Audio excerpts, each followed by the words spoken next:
Hello and welcome to this episode of Superhero Ethics. What are the rights of henchmen in a gig economy? How do CEOs of corporations decide if they are the villain? All these questions and more we're going to discuss with the founders of Superhuman Public Radio. All that and more for a commercial break we have no control over.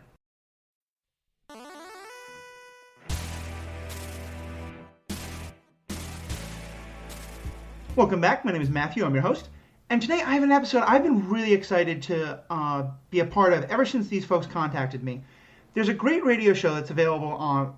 There's a great podcast that's available. You can find it as Superhuman Public Radio, in which they basically create an NPR-style radio show about a world in which supers exist. I started listening to it. I was really into it. It's very funny. It's very engaging. But the best part is that so much of their story is about questions in our own world. And I just listened to it, and I thought, this is so perfect for superhero ethics. I was so glad these folks contacted me. And now I'm happy to say I have the two creators as our co-hosts today. So Maximilian Clark and John Dorsey, thank you so much for being here. How are you folks doing today? Doing good. I'm doing great. Baby's asleep, so... Always a plus, always a plus. Yeah. Well, so let's just jump in. I gave a quick introduction to it, but how would you describe what is Superhuman Public Radio? And especially, what was kind of your thinking of it? What were you trying to do with creating this project? So, Superhuman Public Radio is a parody of NPR in a world where superheroes exist. And This is a project that actually sprang forth from a joke I wrote in a screenplay years ago. And while that thing died, I kept on thinking about, like, oh, what would that sound like? And, you know, the project comes out of the idea of there's so many journalists in super heroic worlds. There's the Daily Planet, there's the Daily Bugle, lots of daily things. And we never really get that perspective. And especially, you know, what happens when the punching is over and the dust settles. And as I get older, that's the story I am kind of most invested in. When reading comics, I'm interested in, okay, you know, Ultron's attacking the world. Well, what happens afterwards? Like, there is a consequence to these stories, and because of how we frame this, we get to explore these fantastic situations through kind of the way we hear about our own world. Yeah, I really like hearing you talk about that, because I think that was one of the things that most drew me to the project. I have always been interested in world-building ideas. You know, what happens once superheroes exist, you know, once the fighting stops, what happens in the rest of the world? I've been really enjoying The Boys TV show, even though it's very, very grim dark, because it's doing some of that. And I what I love so much is how much you all capture just the mundaneness, the day-to-day of what would really happen when being a henchman becomes a part of a gig economy, or when the utility belt kind of shows that you do. Yeah, I mean, for us, it's like, you know, I think everyone always has those moments, like when, like, if you watch like the first seasons of like the Arrow TV show and you see Oliver just like kill 65 hired goons and then get to the bad guy and it's like, no, I'm not gonna kill you because that would make me a bad person. And like, I think everyone watching that is just like, hey, but wait, you killed so many people to get here. Like, those people had families. And you know, I think like that stuff is always touring around in the background of our mind, and it's I don't know. For me, I am always attracted to the sort of like boring jokes. In middle school, I wrote a comic about a group of superheroes that were contractually obligated to like form a super team. Mm-hmm. And like they had a manager who like this was his last group that he had to manage before retirement, so he's like constantly trying to get them to quit. Right. And it's just like they like drive around in like a 1983 Yugo, and they're just like the worst of everything. And it's just like the idea that it's like, you know, if you put a lot of stuff into practice, like I think what The Boys does right is the idea that like the way that we glamorize like the cool heroes, right? Like you know, the Supermen of the world were like, yes, this person. But like, I don't know. I think Jack and I are always more attracted to like, you know, the X-Men kind of ethos, where it's just like, you know, it's having these powers is also a burden, and right. it's like, and for some people it's a curse, you know. Yeah, it's consequence, and one of the things that we talk about, in our writers' room, which is really just me and Max staring at one another, is from 2 inches away. Yeah, and it's we describe the show as parody with a purpose, because what we're doing isn't new. You have Venture Brothers, which did it extremely well. Yeah. Obviously, you mentioned The Boys, but not only are we trying to parody these things, but it's it's that question, right? Like, the Green Arrow kills 60 henchmen, and in my own household, when me and my wife are watching things, when henchmen die, we're always like, doing their voices of like, oh, I was only here to pay my student loans, like, I just reconnected with my family, and like I'm dead now. But then to take that, again, a step further, if capitalism exists in a world full of superheroes, there are going to be ads for superheroes. Right. There's going to be a lot of very unpleasant things, like politics is going to be intrinsically tied to superheroes. And we want to tell the stories that we know and love. We kind of treat all of the comics canon as, kind of like Greek myth. Like, we're inspired by them, not trying to do a direct one-to-one. So, for example, one of our, the first story when I thought about this was, Superman is an illegal alien, and to my knowledge, he has never been naturalized in the comics. So one of our biggest stories, if not the A story for our entire season, is Cosmos, our Superman allegory, is arrested by ICE. And, what does that do? Like, what would a Superman-like figure do? He can obviously break out, but if he does that, what is that going to do to his supergroup? What is that going to do to other supers and how children see him? Right. So it really spills out into the world where in comics you would get a story like that, and you learn like the director of ICE is, a robot, and he's having him arrested for this reason, and everything gets solved. But in the real world, we don't get to punch our way out of things. Like, we have to go through policy, and this stuff takes a really long time. And it's really fun to write these stories using the rules of the real world. Right. I think that's one of the things that most drew me to your project. First, I just want to quick say on the thing about Arrow, what has become almost kind of a cliche on this show because we talk about it so often. My personal favorite of those, what the camera sees and what it doesn't see, is that Daredevil, personally my favorite probably comic property on TV in the last couple of years, who constantly maintains that he never kills people. He just hits them in the head with a metal pipe again and again and again. And so I'm now kind of envisioning this world of, the hospital of people with severe brain damage and not that have died, of all the people Daredevil has hit over the years. But I really like the way you talk about that. And I want to ask more there. One of the things I've always loved about comics, and especially like with the X-Men you mentioned, is that they're not being written in a vacuum. Stan Lee has said many times, as have other comic creators, that they were writing very intentionally about the issues of the day. Jack Kirby creates Captain America to punch Hitler. These were always written as entertainment, as fun, but clearly showing kind of the point of view of the writers. For you all, obviously, it seems like there's you have a lot of commentary there's a lot of commentary in these stories.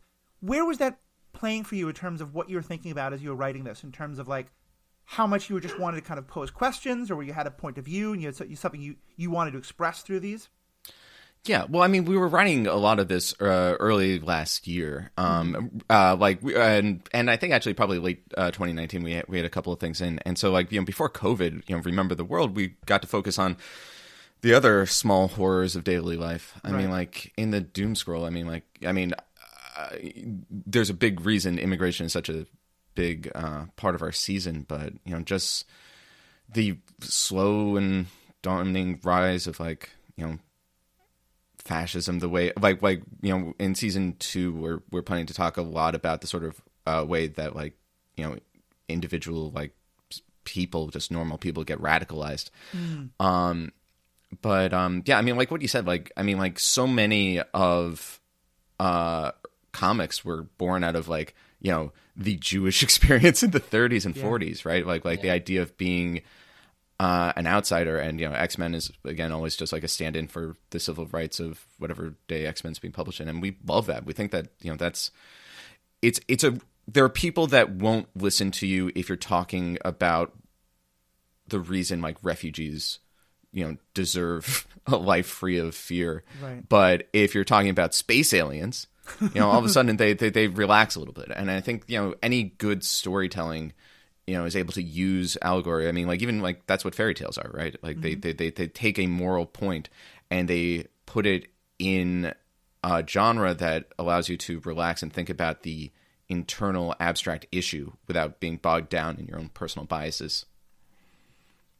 And, you know, you were correct in saying that we have a soapbox and we definitely get to use it. You know, the henchman storyline is directly inspired by the fact that I'm in a union and I worked non-union jobs for years. So when I finally joined one and where I was able to get benefits and retirement, it was really eye-opening to me. Like, oh my God, like a lot of people don't have this. And obviously with Uber and Lyft and companies such as that back in 2019 and, you know, 2020 before everything went COVID, that was something that was in the forefront of my mind. And I also live a mile from where Amazon is opening. Yeah. And I was very frustrated with how that story was being covered because Amazon really bullied cities into giving them information when they already knew they were going to open up in New York and in Virginia. And just to jump in there, for those folks who have not heard the show yet, though I very much encourage you to do so, what John is talking about is some of your first stories are about the I guess I can best describe it as the henchman gig economy, right? You do this great thing about going undercover with students who are trying to pay their loans or other people who are kind of down on their luck, and so they sign up for these like henchmen for hire groups or, you know, a getaway driver for Lyft things. And I thought that's one of the one of the things I'm most connected to from the very beginning is that you have these great stories about people who they don't want to be part of an evil plot. They just, this is how they can pay the bills. And then, of course, you know, that means they get in the way of the superheroes as they're fighting their way to freedom or whatever. Yeah, well, and something that we explore a lot, which I think we have a lot of fun with, is it's like, you know, if you look at our own world, like, what is a supervillain? I mean, like, you know, the tobacco industry killed more people than Lex Luthor ever did. Yeah. Right? And it's just like, you know, we have these sorts of being evil that are kind of normalized. And so, like, in a superhero world, it is kind of interesting to think about, like, yeah, I worked for Dr. Insano for 10 years. It was great. I had full dental, 6 months maternity leave. It was like incredible. Mm-hmm. I mean, and we didn't really hurt that many people when we blew up Idaho. I mean, it's like, you know, and being able to talk about stuff like that is just. I mean, Amazon, like, you know, has hired literal Pinkertons to chase down union formations. Right? It's like, you know, like how do you even tell when you're working for a bad guy? But on the like heroes working for an app thing, that's actually how Jack and I met. Was he had a project that was centered around being a TV pilot that centered around being a superhero in the gig economy, and I was slated to direct it, and then, you know, quarantine and lockdown and funding. Then the end of the world happened. Yeah, and that was just like a really fun way that we were able to preserve that storyline and bring it out. But yeah, it's like, yeah, it's so weird to think about. It's like someone gets hired as a henchman. Like, lots of people get hired as henchmen. Like, for them, it's just like, you know, they work for a security company, right? They're outsourced. And that, right? It's not about politics. That's one of my favorite questions. That's one we've done a couple of episodes on. Just last night, because I'm kind of getting excited for the new show about Falcon and Winter Soldier, I went back and watched Captain America and the Winter Soldier. And, you know, of course, at the end of it, Cap and his friends are just going up and killing everybody who's on these helicarriers because the conceit is that they're all working for Hydra now. And I remember thinking, like, do we know that? How many of these are just SHIELD agents who think that they're doing what their superiors are telling them to do because they're not questioning their orders? And, of course, all the moral problems you get into there. But it always occurs to me that once a show decides, here's the person we want our hero to punch, they really try to make it easy for you to not think about the moral value of that person. And I kind of love that what you all are doing is really raising that question of like, what is the moral value of these people who are quote unquote heroes are killing and beating up without seemingly any doubts or qualms? So one of the discussions that we've had, because the question that you raised is kind of the central conceit behind the show, right? Is to look at these very silly situation in comics and then kind of to say, all right, it's real world, this happened. How did we respond? Right. And there are a lot of times where we try to sympathize with these people. You know, we have an entire episode dedicated to our, This American Life program, which is These American Supers, covering supervillains and, what are their motivations and did they really want to destroy the world? But when it gets to times like that, we kind of, one of our rules is as soon as it starts not making sense, we kind of hands off it, because you're right. Like, situations like that are awful. I think that The Boys does that really well. I can't remember which episode, but when Homelander, it's when Homelander is finally allowed to go abroad, right, and you see him help American soldiers, and you see how grim that is, and he just winds up killing all of these insurgents who are probably, they're presented in such a way where they're not just outright terrorists, bad guys, and like some of them are very young. I know one is like 16 and right, Homelander cuts him in half and he just turns around, thumbs ups the soldiers and he's like, you guys, you're the real heroes, and he flies away. Like the Boys gets to kind of deal with that really well, at least on SPR. We've had these discussions when, the use of force with superheroes is a story that we want to deal with, but when we break a story on SPR, if it winds up being a story that maybe we're not the ones who are equipped to tell it, or if we don't have anything beyond saying like, hey, this is really messed up, we tend to not go down those paths. Yeah, I mean, I think what you're talking about there is when we talk about use of force, inevitably that becomes about police brutality. Right, and that it's a thing that we want to deal with. Not saying that we haven't shied away from, quote unquote controversial topics. It's just in storytelling, especially in superhero storytelling, you're right. People are otherized, right, a lot of the time. And there is that question of, they're just ripping through tons of people. And the end of Avengers Endgame, right? Like, these alien armies are spilling out onto Earth, and the good guys, Spider-Man, turns on kill mode, and the little legs are stabbing these guys to death, and like it's that same question, like, is that the Arrow thing of like, they're like, oh, I'm doing this because my family is back in slavery on this planet. Right. It's I think that's actually something that the Marvel Cinematic Universe does a lot. Is, I mean, the reason most of their climactic battles are with CGI armies is because they feel more anonymous, right? They're the putties from Power Rangers, right? Marvel is indicating like you don't have to care about them. It's the droid army. It's fine. They're robots. Kill as many as you want. Yeah, it's almost always that it's it's aliens who often are looking like with some racial caricatures that are often problematic, or like it's droids, or it's zombie ninjas and Daredevil. Like Marvel's pretty good at saying like, here, these people are people you don't have to morally care about. Don't worry about them. Yeah, because it gets really sticky as soon as they're like people, which is also why I think the MCU generally has a villain problem, because they don't want you to sympathize too much with their bad guys. If you also want to see like Thor drive a hammer through their head, right? Also, I think something PG-13 rating. Yeah, I don't know. It's just it is something that we talk a lot about. I mean, like, villains in our world have a radio network. I mean, like, because like there's so much pageantry when it comes to like being a supervillain that it's like it's almost like they're not how evil can you be if you spend all night sewing like a suit that has a bunch of question marks on it? I mean, like, there's definitely, there's definitely something there, and it's like, and I don't like, and we certainly don't have like the final like word on this, and but it's just like every time that we come to like an actual fight with a villain, it always gets so murky for us. Right. No, yeah. Go ahead, John.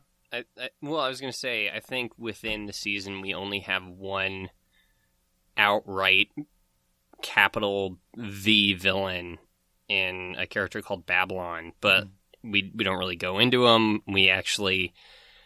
We broke our own rules actually with the conversation we've been having because we intentionally didn't personify him so that people could kind of fill him in with whatever bad guyness that they could imagine. Yeah, we don't even hear his voice. Yeah, I mean, I've always thought that one of the things I love these stories, obviously, but I've always thought the one area where sort of the allegory of comic book superhero supervillain to our own world is in our own world, it's much harder to find like actual legitimate supervillains. I mean, we can point to certain politicians or things like that, but then a lot of times Jeff Bezos, certain capitalists, Vladimir Putin, exactly. But then, but also like, how do you punch capitalism? How do you punch racism? Right. How do you look? A criminal justice system where like there isn't any one person gleefully rubbing their hands, saying like, "Mwahaha, let's lock up all the black people," and yet we get a criminal justice system that is dedicated to locking up black people. Like, and I really like the way that you sort of introduce some of that it's sort of the insidiousness of ice that is the real villain against Cosmos. It's that the like you said, the insidious of the way capitalism works and therefore driving people into this henchman society. Was that intentional, or was that kind of the way the story played out, that a lot of your villains are not really like specific people as much as just systems and aspects like that? That was very intentional. One of my favorite lines in the MCU is Natasha to Captain America, and she says, "You can't punch your way out of this one, Cap." And that's kind of the ethos of the show, is that once the punching is over, what do we do? Right. Because for me, like, the best Marvel movie is Captain America's Civil War, because it's the first one where consequences actually show up on screen in the Sokovia Accords. We spent an entire other movie dropping a nation onto the planet, and now it finally has a consequence. And obviously it winds up with two groups of people punching each other, but for at least like 30 minutes of that movie, you get these superheroes having the honest question of, hey, do we need limits, or are limits by a other group of people going to point us in the wrong direction? Right. Yeah. And for us, that's where SPR lives. We want to answer those questions, or at least show them go through it. Mm-hmm. Like, for instance, we have, it's the biggest thing that we have is with Cosmos and his arrest by ICE, and a lot of the questions he raises of, okay, if I am in jail, what happens? And, not to spoil anything in the season, but there is a consequence for placing this super being in jail. Mm-hmm. Yeah. I mean, really, it's like, when you're trying to tell a story, you obviously have to simplify some things, but like the real bad stuff in the world, it's all abstract, right? It's like, you don't really hate an individual person. You hate their beliefs, right? You hate the things that you hate their actions, right? And it's so hard, like you were saying, Matt. Like, it's like you hate racism, but racism doesn't exist within a single person. It exists within the abstract, right? And so typically in stories, what you have to do is you have to be like, this guy embodies that thing that you hate. Right. So you will feel a sense of satisfaction when someone punches them through a wall. And for us, like, we actually sort of like playing around with that abstraction, the idea that, like, which is why so many of our bad guys are institutions. Yeah. Right. And fears. And we also have like a little low grade doppelganger threat going through there that's just adding to fear and panic. But yeah, honestly, it's like I think my favorite Disney movie is Beauty and the Beast, because the real villain of that movie isn't Gaston, it's the mob. Yeah, it's the fear of the Beast because he looks different. Yeah, and I think that what we really try to play around with is that like yeah, you don't hate, you know, this person, you hate that everyone's listening to them. Yeah, right, and yeah, and what do you do with that? And definitely Cosmo's journey is a big one. And in a lot of our individual segments, we get to talk about different aspects of, you know, fear and. Well, so let's talk about Cosmos, because that is obviously kind of I would very much describe it as the A story. It's kind of the through line of the whole thing is from your first episode to your last episode is just kind of the ongoing story of what's happening. What was the impetus? Why did you pick that particular story? And the way in which it's obviously an allegory, a metaphor for immigration and immigration fears and all that's happening in this country now. It wound up being Cosmos mostly an accident. I know personally, Superman is one of my favorite characters. Max had mentioned before, one of the things that people forget about Superman, because he's seen as a Christ figure these days, is that really Superman started as an allegory for being a Jewish person in America. Right. And, you know, even his story is he's Moses, and even his name, his father's name, you know, those names are taken from Hebrew.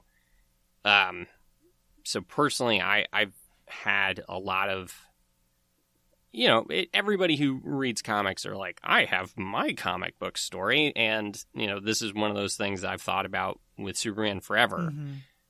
And when it came to writing the season, you know, as Max said, we have to simplify storylines. And we knew we needed someone for the audience to kind of get invested in. And it's especially hard because we have a news format. You know, we don't get to tell the stories as they happen a lot of the time, unless it's one of our very rare live coverage episodes. We're telling them after the fact, so we have to do it through interviews, through... this is a comedy show, I will let people know. Like, it is funny. Oh, very much so. Very much so. It's a dramedy. It's a dramedy, but... You'll laugh, you'll cry. It's great. It became a story that we were very invested in, because obviously the show came out of, you know, the Trumpian era, right. The Trump era, whatever we're going to call it, the hell years. And every time you turned on the news, it was this strong man just bullying immigrants. And, you know, what would happen if you bullied the strongest man on the planet who's an immigrant? And it's just, I feel like we were definitely inspired by the news and how it was everywhere at the time. Well, I mean, you know, obviously everything is about COVID now, but I feel like before COVID, you know, we were just learning about horrific things that were happening to immigrants. For sure. Yeah, and it's like my wife's family is Mexican, and like, you know, we were separating children from their parents. We were putting them in like cages, and still are. Like, we're still trying to like reunite them, and like, I mean, it got so bad. My wife, who's on the show, actress, very very funny, hire her. Like, she went to she's getting her master's in social work now as a direct result of, like, you know, these news stories, because she wants to help immigrant kids, and she did that, and I did this, and you know, and who's going to have more of an impact, that remains to be seen. But it's going to be her. Yeah, it's going to be her. No, but like, yeah. So like, as we were writing it, it's just like, yeah, you know, as you're fleshing out stories, like, you just find the things that interest you, and like, those things keep expanding. And so like, we ended up having like 3-4 different segments on Cosmos. With that great background interview Jack wrote in episode 4. We heard his speech. That was actually the first thing for SPR that was ever written. Oh, yeah, was that? Yeah, that was because I tried to write the show before I met Max. I tried to write the show alone, and I wrote a little bit of it, but until we had worked on that pilot, and it was like, oh, this guy, you know, and we were able to flesh out the world together. Yeah. A lot more. I love that segment. Thank you. Yeah, in episode 4, there's just like an interview with Cosmos when he's in an ICE detention center, talking about his like childhood and upbringing. It's a nice little human moment. What I like about our show's format is because we're pulling all these different kinds of NPR programming, we get to tell all sorts of different stories in lots of different ways. Right. And it just lets like, and one of those is Speech Bubble, which is a little like fresh air. But we get to do these deep dives and like really get to meet these characters and talk about like, who they are as a people. And like, I mean, I guess all of our shows, like all of our segments start with like, okay, this is the character that it's about. And like, who are they? And like what's special about them? Why are we telling their story? But, right. Like John, you said earlier that obviously you're kind of limited by the sort of NPR-style format. In some ways, though, I love that because, I mean, that's how most of us learn about these things ourselves. You know, if I listen to NPR about a trial, I'm only going to get the things in NPR's. I'm never going to actually get to sit down as the listener with the person on trial or the prosecutor or anything. And so I think it's a great storytelling method of just giving us those little snippets. And, you only get to hear what's there, and then you have to draw your own conclusions and things like that. And thank you. And in saying that, it is limited, good art comes out of limitations. Right. Yeah. And we've found a lot of ways to tell a story by being limited in those in that fashion. As I said, we tend to stay away from the live action storytelling. We're trying to really nail that news voice and stay away from it being, even though it's one of my favorites, like the War of the Worlds. Right. I mean, obviously that's like the biggest inspiration behind this, but that was all present tense. Mm-hmm. So yeah, well, we actually just spent like the last 3 weeks cracking something in season 3 because of that limitation. It's like because there's a story that we wanted to tell, but like it only made sense to tell it in a certain way, and like for weeks we were just like, no, this is definitely the story, but how do we put it on our show? Yeah. And I think we actually found a way that's going to be very, very cool.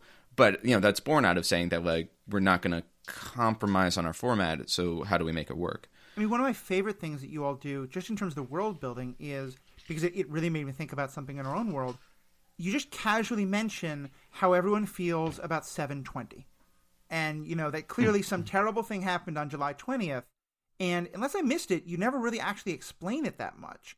And it got me thinking about how, like, now, and obviously I think very clearly it's an allegory to 9/11 and how that phrase is just now so much part of the lexicon that if someone came to Earth who'd never heard about the terrorist attack on 9/11, they'd probably have no idea why we keep mentioning 9/11 all the time without any context or any explanation. And so I just thought that was a great little bit of world building and just a commentary there of, these things become so much part of the lexicon that you mention them again and again without even going into it much. Yeah, well, I mean, like, and part of one of the big things. Oh God, like when we started writing the show, there was so much talk about like, okay, how far back in history do we have to go back and change things? Yeah. Like we had talks about like, hey, would colonialism still have happened if people had superpowers? And like it got so complicated. And it was like, and we solved this by just doing the thing where like most like there was just like a boom of people with superpowers in the mid 20th century. Mm-hmm. Like there were people with powers before then, but just because we just found like we wanted our show to have like a complete world behind it, right? We wanted it to feel lived in, right? Yeah. And comics, when they were first coming out, everybody was inventing everything. Obviously, we're writing this over 50 years since Superman hit the shelves, but so like 90 years. Yeah, 90. Right. It's going to be 100 years within our lifetimes, but we wanted everything to feel real. So we even have like a website that has like hidden things in it to really fill out the organizations. As you mentioned, there is an event called 7/20. We will eventually deal with that, but we kind of don't want to talk about it until then, just because, as you said, it's if you were an alien coming to this place and you would hear a bunch of things in the lexicon that don't make sense, right? Like, we even have organizations that we mentioned that we have backstories for, like pretty full, pretty full world building. We're just not going to throw it in until it's necessary, but it informs everything that we do. Sometimes it's the opposite, and sometimes like in a segment we'll casually mention a hero that like is from the 70s or from the 80s, and then we'll be like, well, I guess that hero is part of the canon now. I wonder what they did. Yeah. Right. We wanted everything that we throw into the show is to make this thing feel real. It's the reason why we have fake ads. Right. You know, when we talked about the format of the show, and that was one of the first things. Okay, what is being sold to superheroes? And they're a ton of fun to write. Like, you know, I really love. We have an ad for glasses that cause face blindness, you know, so that you can keep your identity secret. And, you know, Dollar Shoe Club, speedsters run through their shoes, and, you know, it's endless. And the first crossover, the dating app for supers, where you put in your superpower, and they definitely won't take your secret identity and sell it. They're not, of course not, selling your data to supervillains. Yeah, no, definitely not 100% no. Mm-hmm. Yeah, no, but it's like, I mean, a lot of our ethos in creating this is like a big thing for me when we were putting together is that like I wanted to like really create this escapism, like where if you turn it on and you don't pay complete attention, it feels like you're just listening to the news. Like you can put it on while driving, and it's like it feels like you're listening to something from a real world, and you know, it just doesn't make you sad all the time. Right. Until we want you. Then we will destroy you. I was going to say, I mean, I'm going to be careful not to spoil it, because it is, I think, honestly, my favorite segment in the whole thing. But you guys made me laugh all the time. You did make me cry with one segment, which is about... But there's this wonderful segment you all do about a person who is so convinced that they're helping people and winds out realizing that they're helping, you know, they're helping ICE in this terrible way. And it was just heartbreaking, because the way you did it was not to tell the overall story, but just in that kind of personal interview way. And I love great emotion stuff, but I just thought, especially given how comedic everything else was, having that one moment just made it. I'm kind of wondering if you can talk about how intentional that was, because it seems like it's both it is so powerful, and also one of the ones that most makes the points that y'all are getting at. Yeah, the segment you're talking about, I mean, we definitely knew it was gonna like punch people in the gut. Yeah, I love that. I love everything about that segment. We got we actually gender flipped the role because we got a great audition for it, and I just in writing that segment, like we both took little cracks at it. It's just, we really like the idea of people who are legitimately trying to do their best, but it's the same thing with the henchmen, right? They just do the job that's in front of them, and you know, anytime we can like really talk about like the way that the world would exploit people who have certain powers. Like, I think that's always something worth telling, because that's, you know, really like one of the main issues that drive our world. Like, if you're good at something, you know, rather than enjoy it, it will be exploited to the profit of a third party, usually. Like, you know, if you're a great athlete or artist, or, you know, invent like the cure for a disease, like there's someone, you know, with their hands in their pockets waiting in the shadows to capitalize on it.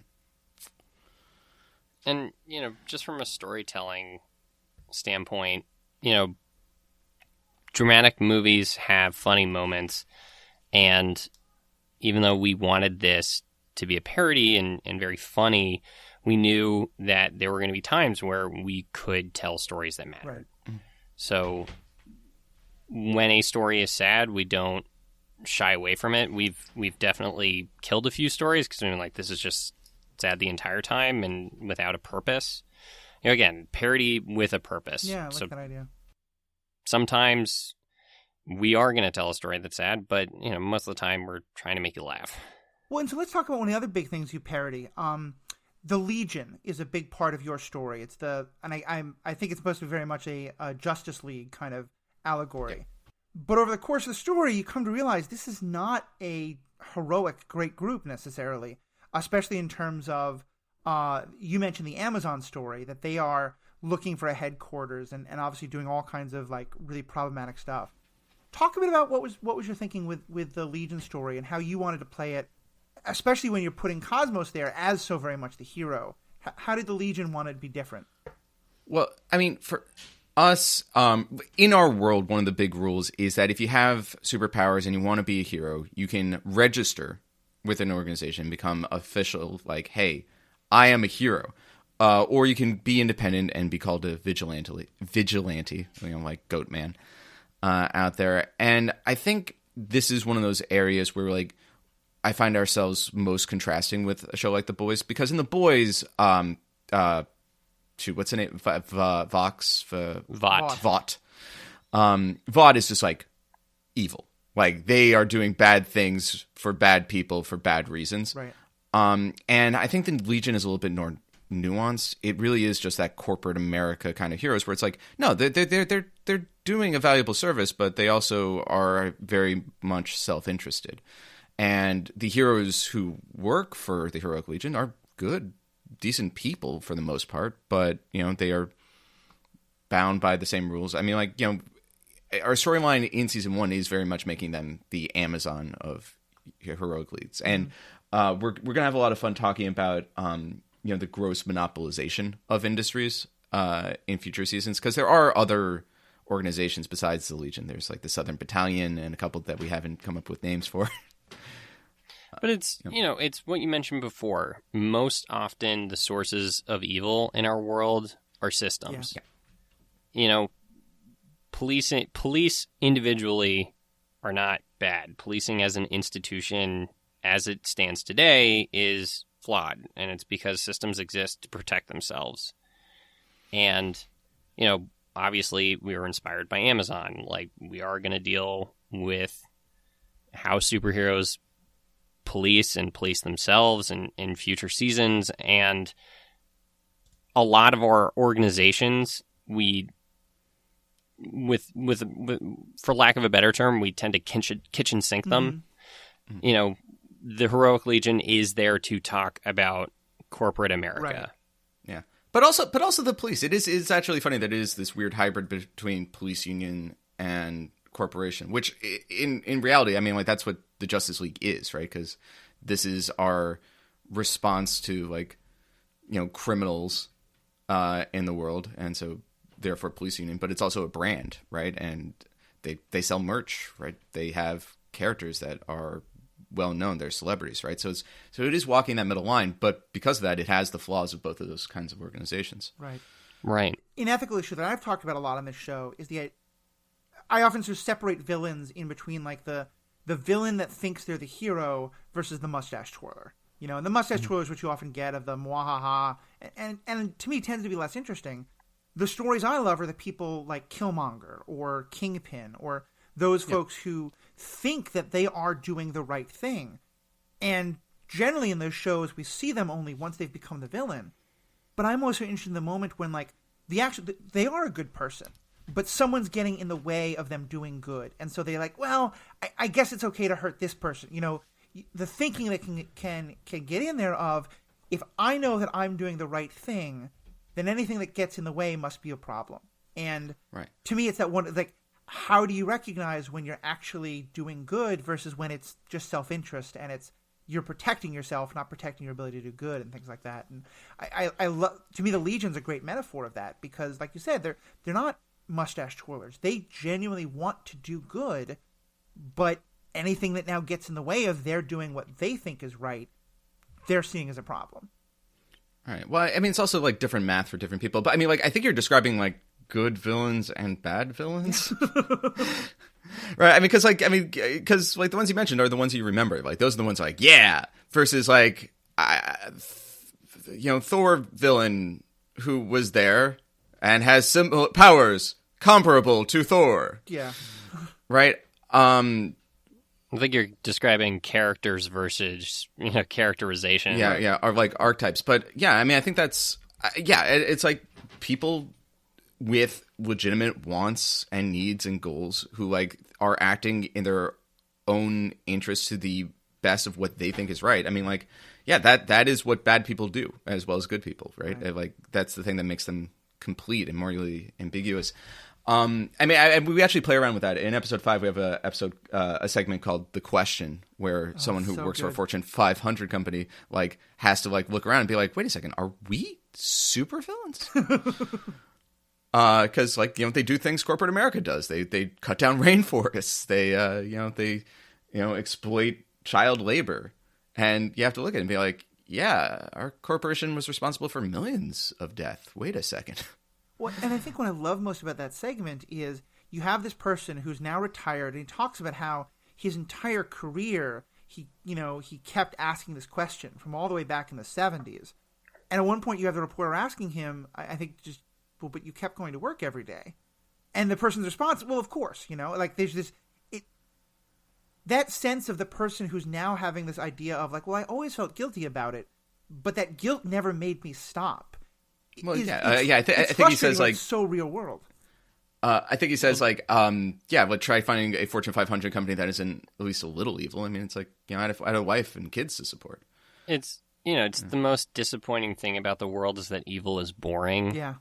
Evil is never sexy. Evil is just it's number crunching. It's the Nazis, when they did everything that they did, it was really. Nobody was laughing or anything like that. It was just like, oh, we're going to take these people, put them here, and do it again. Right. That's just it. And it just all became math. Mm-hmm.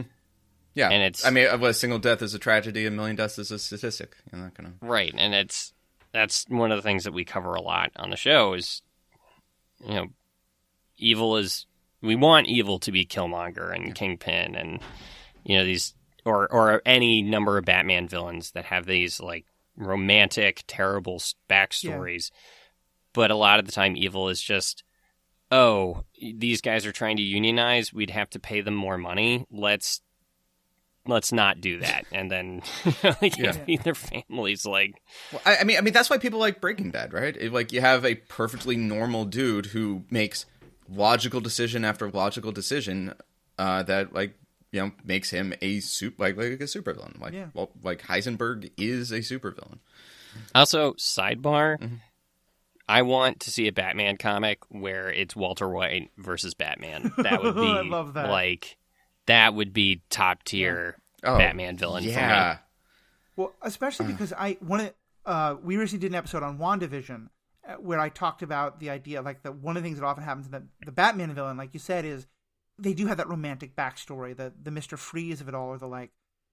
And then, not always, but that Batman often winds up being kind of sympathetic to them. That some of my favorite episodes are Harley's Bad Day or other things like that, where Batman is clearly has some sympathy for these people, even though he has a sense of like, you want to do bad things, I need to stop you, but I don't hate you for it. I don't want to hurt you for it. I just need to stop you from doing the bad thing. And I think you're right. Well, it's not Emperor Palpatine shouting ultimate power is to me, I'm a diehard Star Wars fan, hardcore one of the worst moments of the entire saga because there's no motivation there. There's no realness. It's just mustache twirling, and that just doesn't exist in our own world. Do you have 2.5 hours for Jack and I to talk to you about why Batman sucks? I mean, I like Batman. No, we love Batman. We love watching Batman. But why... Bruce Wayne. Bruce Wayne is just, God, he's the worst. Are you suggesting that a billionaire who wants to stop things that from being bad in our world could do something with his money other than punching poor people? That can't be what you're saying. No, sorry. Yeah, no, you're right. I'm convinced. Well, I mean, there's a reason that like cops and gangsters are always like chummy, right? It's they spend a lot of time in the same world. They use a lot of the same tactics. They're just on the other side. It's like why you shake hands after a football match. Yeah. No, it's and it's like. Yeah, God, we're gonna have some fun with not our version of Batman, of course, because he draws on a number of things, but Goat Man, the vigilante, Master of karate. Right. Yeah, the master of karate. And I do have some Bruce Wayne defense in my life, but we can have that discussion another time. But I definitely get what you're saying there, because again, it's the systems, and it's, to me, I think when you do with something like the question so well, is that when you have someone who doesn't realize they're being evil, where's the more now? So, the person who stands up and says, "Mwahaha, I want to kill everyone." Sure, our hero kills them first, totally morally justified. The person who says, "I'm just trying to feed my family, so I'm a henchman," at the very bottom level, seems like there's no moral justification in killing that person. Then you get someone like in the question, the CEO, like how. It's one of the questions that I often wrestle with the most on this show is, at what level do you have so much moral culpability for, you should realize the evil of the decisions you're making, that you get punched by Cosmos or whoever it is. And it's I think the movies and TV show want to make this simple, and you guys do a great job of really sort of playing with that middle ground and that grayness. Even in the question, though, like at the end of the day, he doesn't think that he's a villain. Right. He thinks that the corporation as a whole is the villain, and he's a henchman working for it. And I think that's really what we play around with. Like, it's like, no, it's not like any individual person here. It's you are working together and doing evil. With your powers combined, you are Captain Evil. Evil Pants. Evil Pants. Yeah, that got away from me a little bit. Yeah, but like, and in that story, you have like, the Heroic Legion never stops them, but they do stop the other corporations because it is headed by a supervillain who wears a fun costume. Right. And that's the main difference. Right? Yeah. We keep things gray on purpose because the second we turn it black and white, we're just doing our version of comics. Mm-hmm. And which we love. Which we love. No, I mean, if Marvel or DC were to call tomorrow and it's like, we want this show, but in our universe, we'd be like, great, it's gone.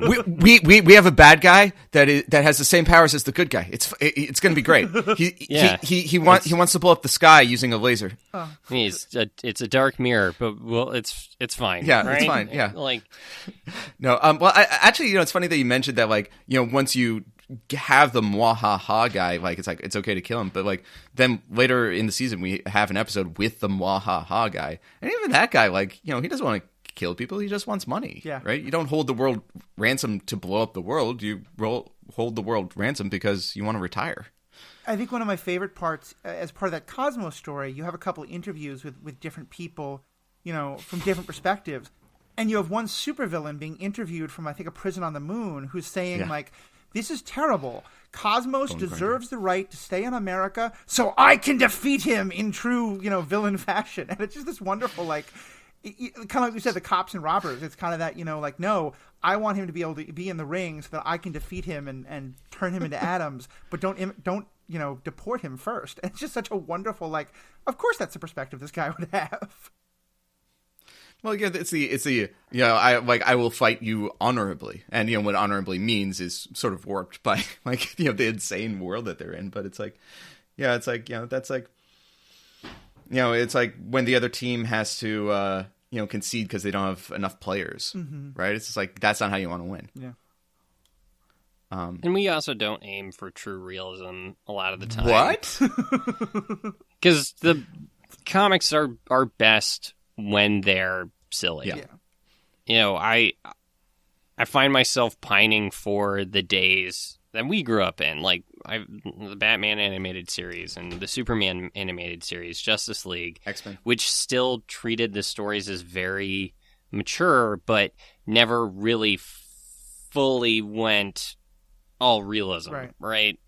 One of my favorite Joker moments is when he's talking with his accountant and he's like, "What? You haven't paid my taxes yet?" And he's like, I'm not afraid of Batman, but I'm afraid of the IRS. Like they took down Capone. It was like, wow, I love that moment. And so much. Even though we're trying to tell real world consequences, like you cannot get away from the fact that comic books are inherently silly. I mean, you can't. I'm very. I am very, very excited to see the Snyder Cut.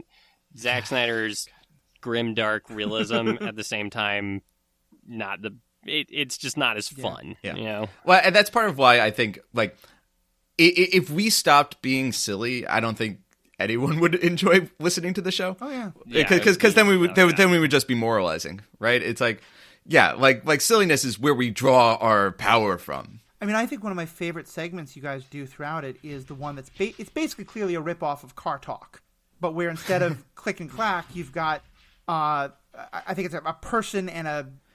It's Stan the henchman and Billy the whiz kid. Right, and they're talking, but they're basically doing like car talk for like utility belt type stuff. And do any of the callers survive a call? Because it seems like in an awful lot of those calls, people call in the middle of dire situations, and then the call gets cut off early. It's hilariously funny. I don't think anyone would run a radio show where people call in the middle of like fights. Yet the way you do it is so funny that it's perfect.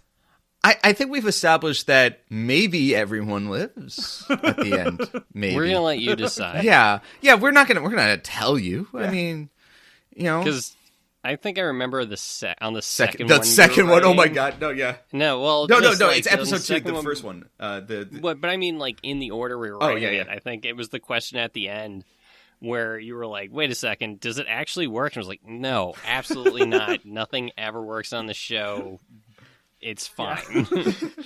Well, I love writing utility belt episodes because it's my favorite kind of engineering, which is plausible but not actual like physics involved. So like we're describing like the mechanisms of like bulletproof capes and grappling hooks, and you're like, oh yeah, okay, yeah, nano motor retracting the thing, bob. But like, if anyone suffers negative consequences on utility belt, it's never the fault of Stan and Billy. Right. That's true. It is always their own fault. And okay, so when we recorded the first utility belt that appears, the bulletproof cape one, and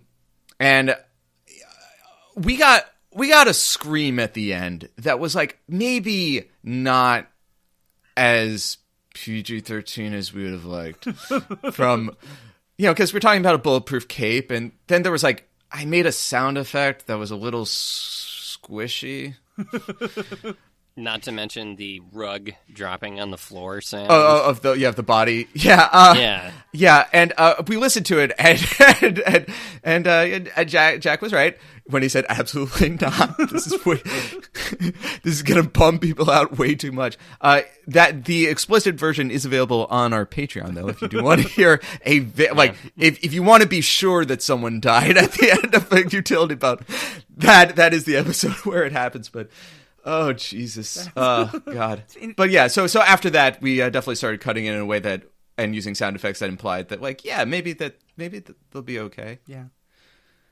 So the one thing I wanted to ask about is the name, because we've talked a couple times about superheroes, and I remember I'd been listening to your show for probably 3 or 4 episodes, and I started telling someone, oh, you need to check out Superhero Public Radio. And, of course, they searched for it and didn't find anything because the name is actually Superhuman Public Radio. What was the thinking? Like, I feel like that's a very significant difference, and I really like it, but I'd love to hear from you all, like, why superhuman as opposed to superhero? Well, not everybody's going to be a superhero. Right. And in the world building of the show, we've decided, we were trying to think, okay, how many people have superpowers? And the number that we landed on is essentially like, what is the number of like queer people in the world, right? It's something that a lot of people, there's no 100% solid number because not everybody is open about it. Yeah. But essentially around in the human population, it's like 22 to 18% of the human population probably identifies somewhere on the LGBTQ spectrum. Right. Yeah. Right? Though it's funny, like in the 90s, it was like, yeah, probably like 8 to 10% of people. And then, we stopped basically criminalizing being gay, and then it doubled very rapidly. Right. So like who even knows like what the real number is? But yeah, it's about like 23, and a lot of them are just, accountants. Right. Yeah.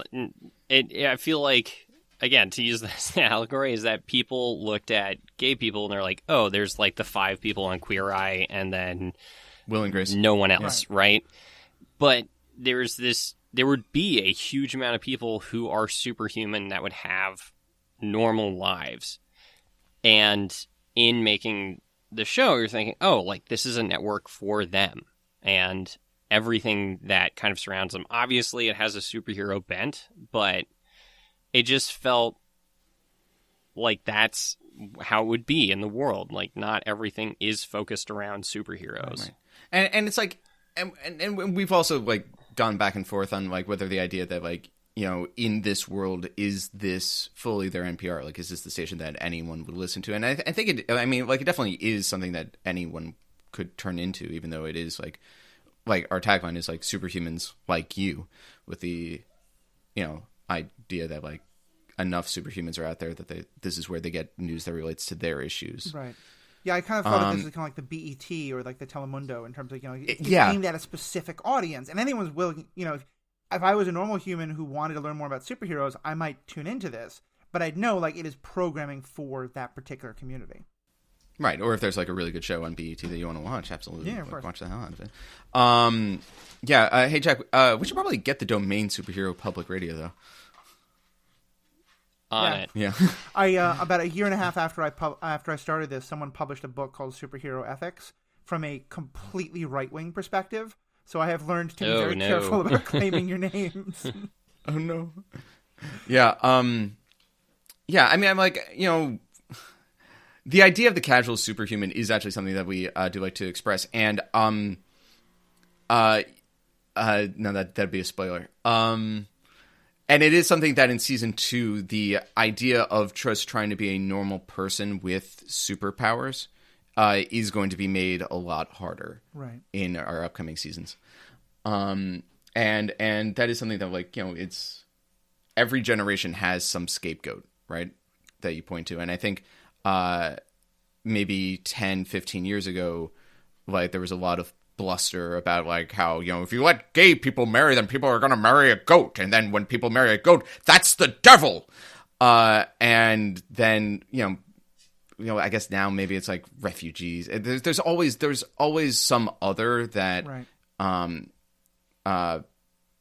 you know, white supremacists or, you know, fascists or people who, like, live off of, you know, riling up people always point to. And, you know, superhumans definitely have been marginalized in that way in the past, and that's something that we do want to talk about because that's an issue that's affected so many different kind of communities. For sure. You mentioned at the very beginning how the X-Men can kind of be a metaphor for whatever is the other of the day. Yeah. And how, like, originally the comics can very much be seen as a metaphor of race.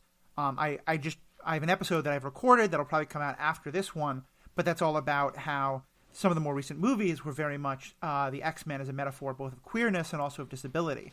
And so I like where you're going with there. Yeah, and something that, like, we really, like, in all of our making of our show, we really wanted to try to make this show as inclusive as humanly possible. We have a cast of 54 people this season, just because, like, we wanted a lot of different kinds of voices in there. Yeah. And yeah, I mean, like, and there's topics that, like, next season we're opening our writers' room to for people who can, like, submit scripts about things like that, because we really do want to tackle some issues that maybe aren't stories best told by a couple of white cis dudes out there, but, like, we really want to tackle, like, ableism and racism and homophobia harder than we have in this first season. Speaking as a disabled person who has often been very frustrated by the fact that, like, disabled heroes, it's often the superpower erases the disability, which I think is kind of a terrible way to tell that story. I will definitely try and submit something because I think that would be a great thing to have on there, is a story about someone who is disabled and has powers and how those two interact. So yeah, that sounds great. You guys are doing that.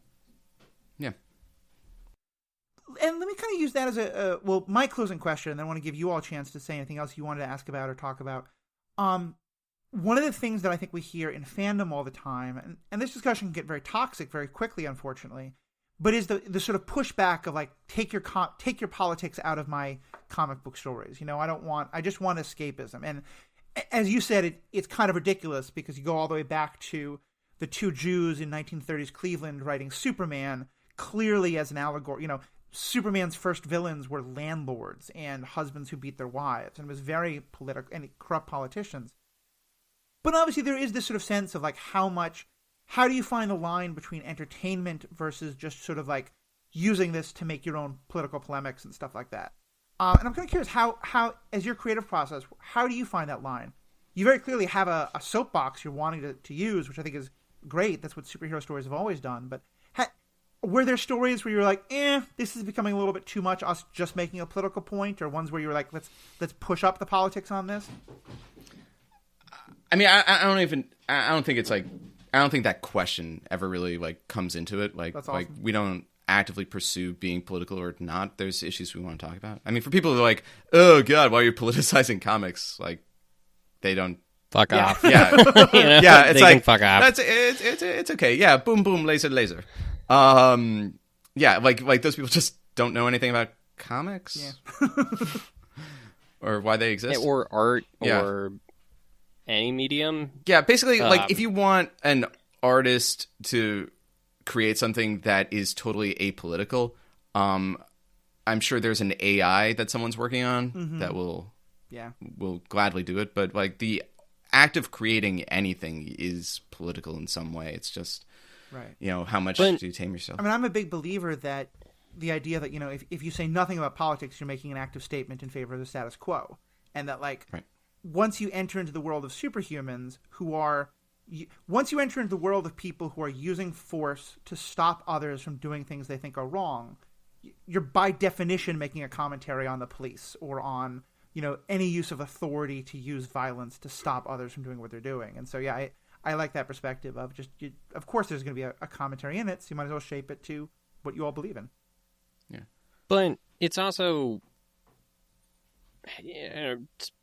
comics have always been political since the beginning. One of my favorite bellwethers of American politics is Captain America, and obviously he's punching Nazis at first, but as you go throughout the years, like, you can obviously tell where this character lies, politically. And when you get into, Ed Brubaker's run with The Winter Soldier, which, directly inspired Civil War, which has a lot to do with sort of what's left over of the Patriot Act and how that has still affected our lives. Like, comics are political.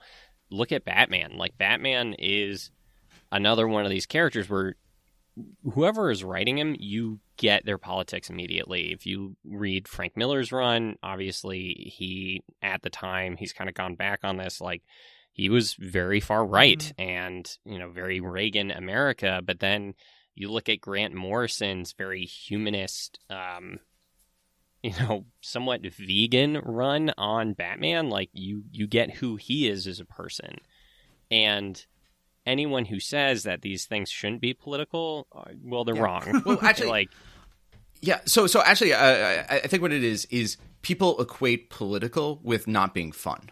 And I think when people say this is like political, what they mean it's too soapboxy. Like they have taken to exposition, and it is more important to be saying the point than to convey the point. Right. And also, sometimes those people are just bummed out by politics that go against what they believe. That's true. Which, they should be taking a long, hard look at themselves. Whenever I've heard comics shouldn't be political, a lot of the time I heard it about the X-Men, which made my head want to explode because they are literal social justice warriors. Like, that could be the name of the comic, and really nothing much would change. However, when it comes to our show, like, we have stepped on stories that we've thought we need to do more research on. This might pop up, Max, you can tell me if you want to cut it out. One of the stories that we had talked about for season 1 was having a Joker analogy and whether it was moral or not for this character not to have been put to death. Because obviously in the comics, like, the Joker breaks out of Arkham Asylum, he kills a lot of people, Batman catches him and throws him back in, right? On a surface level, like, we should kill this guy so he stops killing others. But we don't live in a world where we're at risk of Superman or supervillains breaking out all the time. We do live in a world where people are put to death unjustly. And, how do we approach this story using both sets of rules, right? If we tell the story, like how do we do it in such a way where we honor comics, but we also do not ignore the horrific realities of the death penalty? And we stopped that story. Yeah. And it is something we do want to tackle at some point. Whether we do, I don't know yet. It's just like, we want to make sure that we do the research before we say something.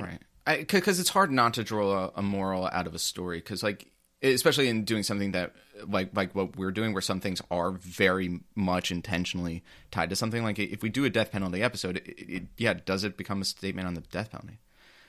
It absolutely does. Right? I mean, yeah, right. It's kind of interesting. The Joker problem is almost a variation of the trolley cart problem, right? Like, you can kill this one person to prevent the death of, 10 hypothetical people. Right. Well, to me, it's two things. It's on the one hand, it's the trolley problem.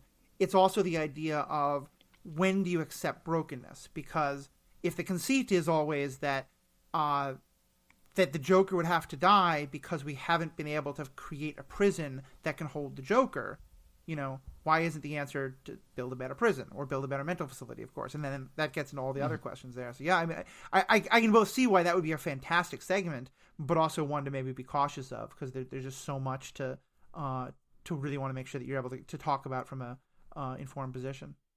Yeah. Well, it's also like, when dealing with the Joker, you're dealing with a hypothetical creation of a person who is a pure sociopath. Right.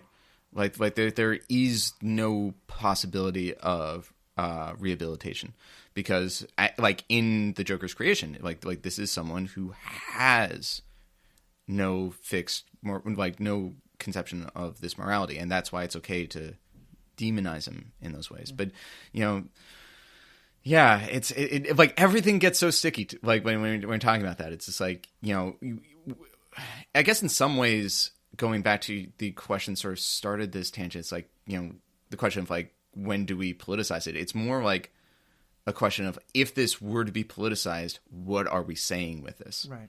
Yeah. Like, we've talked a lot about Cosmos. One of the things we haven't talked about is the fact that we consulted with an immigration attorney. Oh, that's great. About that storyline, because we knew we were dealing with something that we might have a listener who had a family member who might be undocumented, or might have friends that have gone through this. And, again, we're two straight white dudes, from the suburbs. There's not a lot that has happened in our lives that has been, externally terrible just by virtue of our birth. So when we're dealing with anything that white privilege, man. Yeah, well, it's just anytime we deal with a subject that is potentially sensitive to others, we want to do our research, because, well, we're trying to do our best, and if we don't, we've failed our audience in a way. Yeah, I like that perspective a lot. For me, I've talked about this before on here, but science fiction and comic books go very much hand in hand. And my kind of initial impetus for the way I think about these things came when I was very young. My mother was a huge fan of the original Star Trek. And when I was like 7, 8, 9 years old, she and I would sit down and watch episodes of the original series when it was on syndication.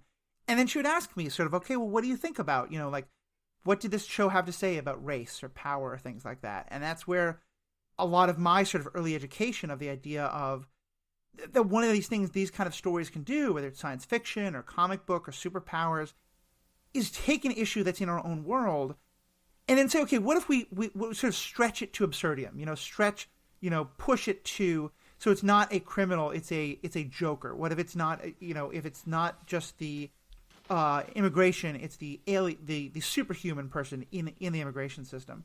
And so to me, it's just such a great way of exploring ethical questions, because it's not an ethics class. It's not hitting people over the head. You can listen to your stuff and maybe not even think consciously about this, but you're putting those ideas in people's heads in the same way like Star Trek does or X-Men does or anything like that. And I think to me, that's why I do this whole project, is because I love that idea of using these stories to look at ethical questions from a kind of side, we're going to entertain you so much that you barely notice. We're also really like hitting you on some ethical stuff.